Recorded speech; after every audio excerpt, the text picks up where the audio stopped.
She's dead, y'all. I do not like being the bearer of bad news, but I have to tell you, Nancy Guthrie is dead. We're gonna get into it right now. If you're looking for trouble, you got the right place. If you're looking for trouble, look right in my face.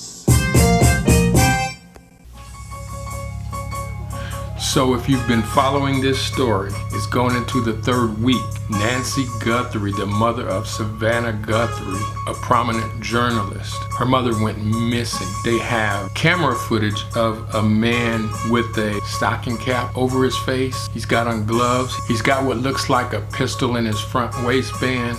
And Nancy Guthrie went missing from that house. And they're assuming that this person was the abductor. He kidnapped her.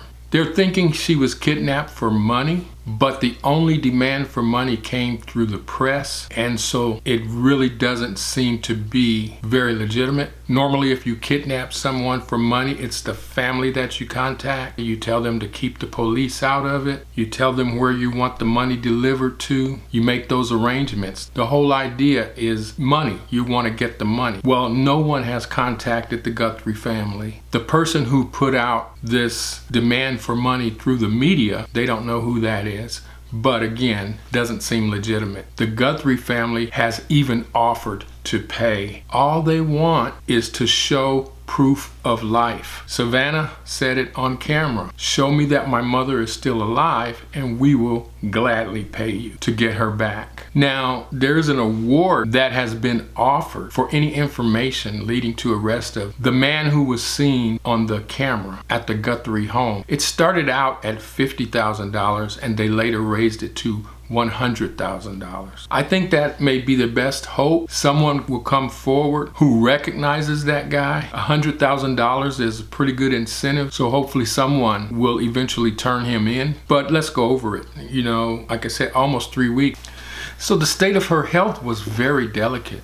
She has a pacemaker and she has to take her medicine every day to stay alive. Well, they didn't take her medicine with her when they took her. Can you imagine the strain on the heart of someone elderly with a pacemaker being dragged out of their bed and abducted? She probably didn't live long after this happened. That would explain why they abducted this woman and she passed away. Any kidnapper with any brains knows that you're not going to get a ransom if the person that you kidnapped is dead. Now, I think they may be able to get some money just for offering the return of her body, because the family would definitely like closure to this matter. Yes, of course they would love to have Nancy Guthrie back alive, and that is the hope, and they're still holding out hope for that.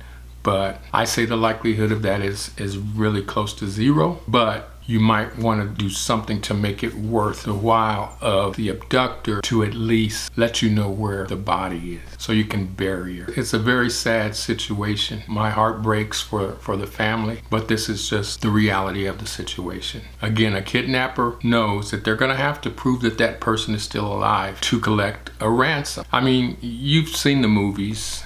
What they do is usually they go get a newspaper from that day and have the person holding the newspaper from that day with the day's date on it and the day's headlines, and have that person speak to a camera saying, yes, I'm all right. Please do as they say, or something to that effect, you know? And even then, I don't know what the percentages are, but even then, the kidnappers, sometimes they'll still kill the victim after they get the money because the victim may be able to identify them. That kidnapping victim may be able to bring the police down on them. So they want to tie up the loose ends, and oftentimes they'll kill the victim anyway. And that's, again, it's a very sad situation. It's very scary.